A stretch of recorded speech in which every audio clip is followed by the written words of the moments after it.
Resultado não bom, mas previsível, mas vão sair agora as pesquisas e vamos entender como é que vai funcionar esse segundo turno. Primeira pesquisa de segundo turno mostra Nunes à frente de Boulos. Veja os números, vamos ver juntos aqui. A FESP, São Paulo, Fundação Escola de Sociologia e Política de São Paulo, divulgou nesta quarta, dia 9, uma nova pesquisa de intenção de voto para o segundo turno das eleições à Prefeitura de São Paulo, em que Ricardo Nunes aparece com 46,9% das intenções de voto, enquanto Guilherme Boulos tem 33,6%. Na pesquisa espontânea, 7,4% dos eleitores afirmaram que votaram em branco ou nulo e 10% dos entrevistados não souberam ou não quiseram responder. Outros 1,8% deram respostas diferentes. Quando os eleitores foram estimulados com a apresentação dos nomes dos candidatos, o cenário se altera. Nunes alcança 51,5% das intenções de votos e Boulos aparece com 35,9%. Entre os entrevistados, 8% disseram que votarão em branco, nulo ou em nenhum dos candidatos, enquanto 4,7% não souberam ou preferiram não responder. Pesquisa da FESP, que é uma instituição respeitada, tá, gente? Então, não desqualifiquem a pesquisa. A pesquisa também mediu a influência dos apoios políticos quando o nome do presidente Luiz Inácio Lula da Silva foi relacionado a Boulos. O candidato cresceu 3 pontos percentuais. Já ao mencionar o ex-presidente Jair Bolsonaro a Nunes, o prefeito teve uma queda de 2 pontos. Então, Bolsonaro é um péssimo cabo eleitoral em São Paulo, pelo menos. É isso que está se demonstrando. Nesse cenário, as intenções de voto ficaram em 38,5% para Boulos e 49% para Nunes. Os votos em brancos e nulos somaram 7,7% e 4,7% dos entrevistados não souberam ou não responderam. O levantamento ouviu 1.500 pessoas de forma aleatória entre os dias 7 e 9 de outubro. A margem de erro da pesquisa é de 2,5 pontos percentuais, com intervalo de confiança de 95%. Meus queridos e minhas queridas, é isso. É isso aí. É essa bagaça aqui que nós estamos acompanhando aqui, meus caros e minhas caras, para a gente poder fazer bem aqui o nosso trabalho. Primeira pesquisa de segundo turno com o Nunes à frente do Boulos. Olha só, a gente tem que sempre ouvir o nosso querido José Genuíno, e ele deu uma entrevista importantíssima ao ICL, que nós temos que repercutir aqui na Folha Democrata também, não esquecendo dos superchats, das contribuições aqui para a gente fazer bem o trabalho. Ainda faltam R$69, gente, de contribuição. Vamos fazer aqui bem o nosso trabalho, meus queridos e minhas queridas. Temos que reconstruir a ideia de esperança, a ideia de futuro, diz Genuíno sobre a esquerda. Vamos entender aqui. Acredito que a institucionalização exagerada tirou a esquerda da relação com a sociedade, diz o ex-deputado. Reportagem aí do Chico Alves. O ex-deputado José Genuíno, fundador do PT, avalia que é preciso esperar os resultados das cidades para onde vai haver segundo turno, especialmente em São Paulo, para fazer um balanço mais fiel das eleições, meus caros e minhas caras.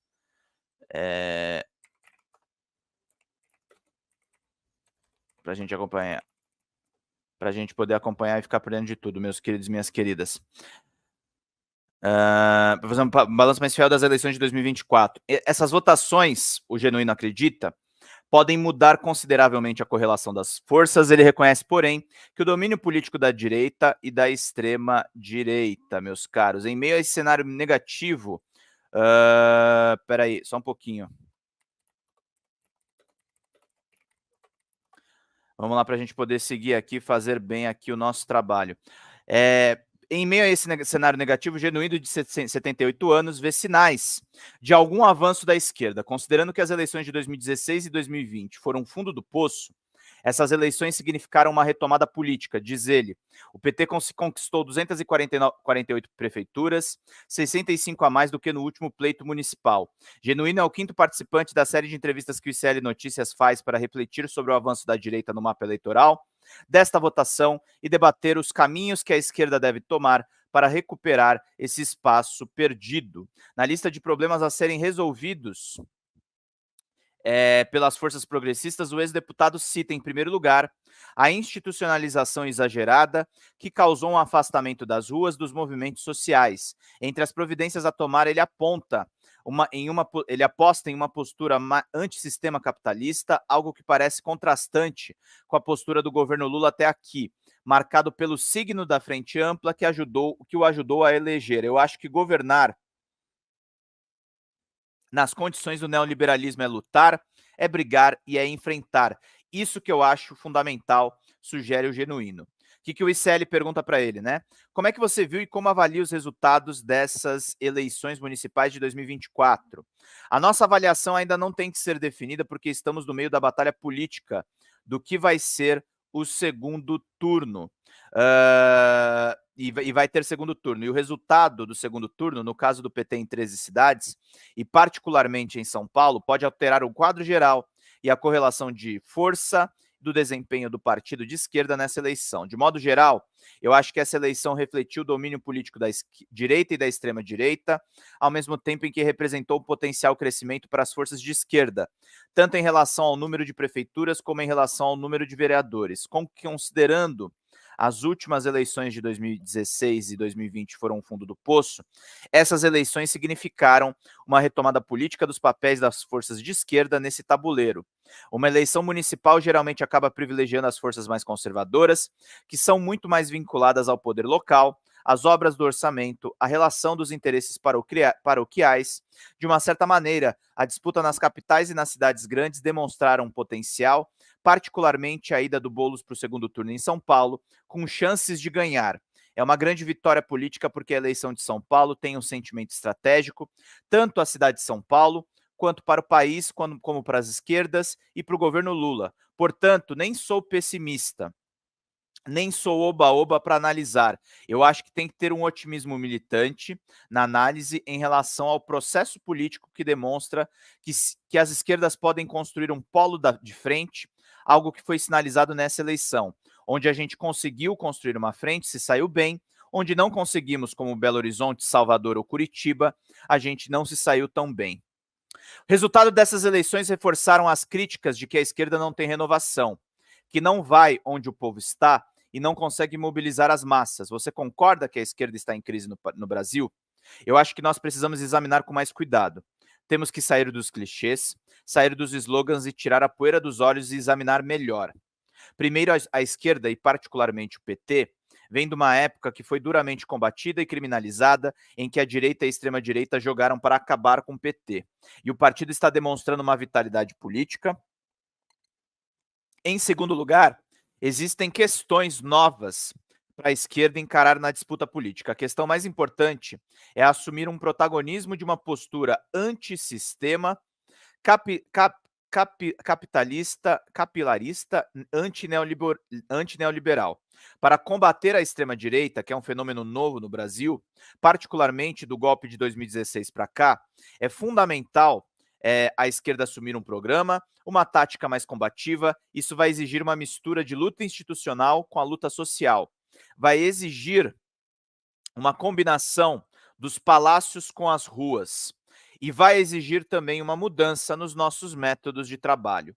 Acredito que a institucionalização exagerada tirou a esquerda da relação com a sociedade, das ruas, dos movimentos sociais. A gente tem que fazer esse retorno. Agora, a questão mais importante se dá no programa político, na estratégia política, porque nós atravessamos no Brasil e no mundo essa situação desfavorável, pois há uma hegemonia de direita e da extrema-direita. Veja a Europa, veja a própria América do Sul, veja os Estados Unidos.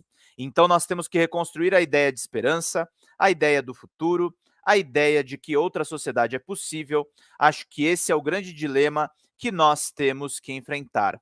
A própria experiência do governo Lula, que foi eleito em 2022 numa frente amplíssima, está indicando que é necessário a gente construir um polo à esquerda, dentro e fora do governo, para fiscalizar, para pressionar, para exigir, para disputar esse enfrentamento político que está em curso no Brasil e no mundo.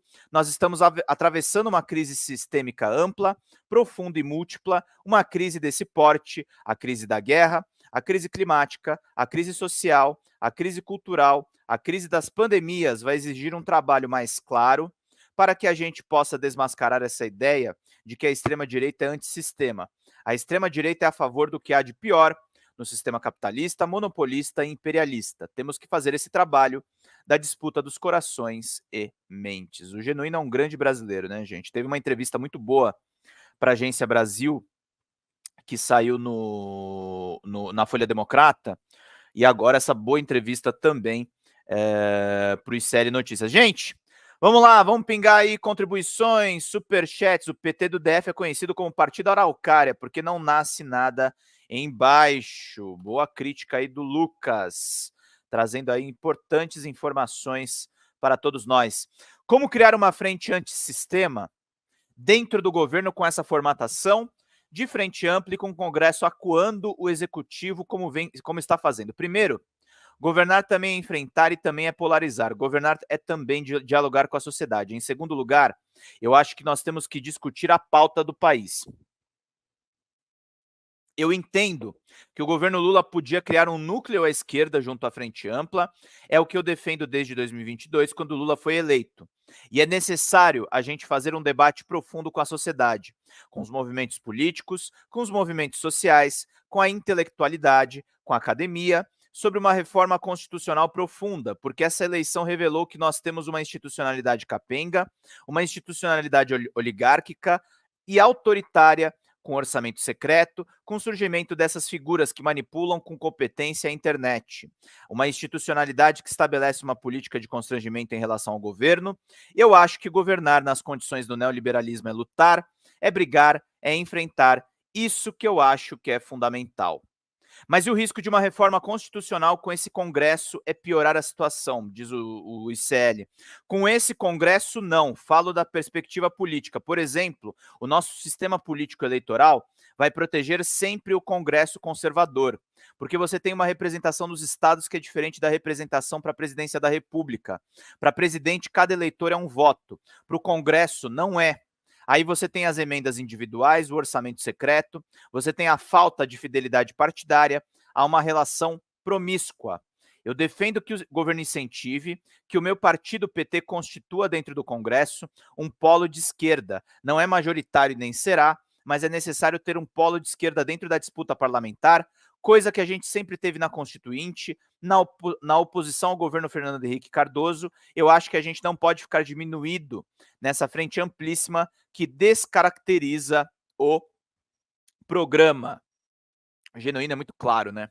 E quando eu falo de lutar por pautas transformadoras, não é só aquilo que vai passar, nós também temos que lutar por pautas para marcar posição, para sinalizar para a nossa sociedade, para dialogar com os movimentos e principalmente para indicar que o nosso futuro é outro. Eu acho que o país está precisando de um projeto de futuro e a esquerda tem que ser protagonista desse projeto. Você fala de um núcleo antissistema fora do governo, mas hoje as condições de mobilização popular são muito diferentes dos tempos mais combativos do PT. De onde viria essa fagulha, Genuíno? Aí ele responde aqui. As dificuldades são grandes, até porque temos a hegemonia neoliberal, a criminalização da política, a mercantilização da sociedade, o processo de hegemonia autoritária conservadora. Em primeiro lugar, nós temos que fazer uma conjugação das forças de esquerda, não só o PT, como o que há de mais organizado nos movimentos sociais. Segundo, juntar as bandeiras da luta das mulheres, da luta do povo negro, da luta da comunidade LGBTQIAPN+, da luta dos povos originários. Em terceiro lugar, nós estabelecemos um processo de unidade processual. Ninguém vai querer comandar, ninguém vai querer hegemonizar, mas nós vamos construir um processo para resgatar a confiança, a autoestima da frente política e da frente social, da frente cultural, da frente ideológica, porque essa eleição mostrou também que há uma militância de esquerda espalhada pelo país. Eu acompanhei essa eleição no Brasil inteiro e há uma militância de esquerda, tem muitos movimentos de base que estão dispersos e atomizados, meus caros e minhas caras. Raimunda mandou 50 de Pix, Raimunda? Ou você falou 50, 50, 50 por causa do Boulos? Conta pra nós, Raimunda. Por último, Eu acho que o PT, como principal partido de esquerda, deve passar por uma reforma mais ampla, tanto na sua linha política como nos seus métodos de direção. Eu defendo que a gente execute um processo de plenárias para poder fazer um amplo debate sobre essas questões antes de mudar a direção do partido. Desesperança é a palavra do momento, não só quanto à política partidária, mas também em relação à participação popular. O que você tem a dizer às pessoas que estão com esse sentimento? A esperança é vermelha. Olha que bonita essa frase. A esperança é transformadora. A esperança é a gente discutir um caminho, um objetivo para enfrentar esse sistema. Esse sistema, além de esgarçar as relações sociais, intensificar uma exploração, tentar ganhar corações e mentes com um projeto individualista, um projeto excludente, um projeto baseado no mercado, na propriedade, num conceito reacionário e antiquado de família. Nós temos que fazer o encantamento político para além da plataforma econômica, social, cultural, política e de inclusão. Também uma plataforma de direitos afirmativos, amplos e restritos. Essa plataforma tem que estar vinculada à rebeldia social, à ideia de transformações radicais, transformações estruturais. Nós não podemos ficar apenas fazendo curativos, colocando esparadrapo na ferida do sistema neoliberal. Nós temos que fazer cirurgias. Olha que frase linda. É necessário fazer cirurgias. Olha lá, os partidos precisam discutir, dialogar mais com o povão, com a classe C. Nem tudo está perdido, tem que chamar o povo, deixar de ser apenas classe média alta. Exatamente, Diário de uma Classe C. Seu canal é focado nisso, Diário de uma Classe C? Que bacana aí o seu nome. Acho que nós temos que fazer um trabalho, ainda numa situação contra-hegemônica, ainda numa situação de defensiva estratégica, mas com muita ousadia, com muita capacidade. A gente tem que sair da moderação e da acomodação, meus caros e minhas caras. Baita entrevista do Genuíno, um cabra que merece ser ouvido sempre, meus queridos e queridas. Vamos lá. Fala pessoal da Folha Democrata, aqui é Pedro Zambarda, editor do canal aqui e também do site da Folha Democrata. Estamos em uma nova campanha de Pix, gente. O nosso canal voltou a ser demonetizado, mas nós ainda estamos enfrentando burocracias dentro do YouTube. Então a gente pede para vocês contribuírem no Pix, diretamente no Pix, gente. Faz um depósito lá no nosso Pix, você nem precisa usar o cartão de crédito, você pode fazer o Pix além das nossas metas por live, que é de R$100 no Pix. Vocês podem ajudar em folhademocrata@gmail.com. Essa contribuição no nosso Pix é necessária para pagar o salário dos trabalhadores aqui da Folha Democrata, como o meu salário e o salário também do nosso editor de cortes de vídeo, o Gabriel. Então é necessário a gente fazer essa campanha de arrecadação, gente. Folha Democrata é um canal novo que surgiu nessa era democrática de governo Lula 3 e a gente precisa do seu apoio para continuar fazendo esse trabalho. Gente, muito obrigado pela paciência, pela colaboração de vocês e contribuam.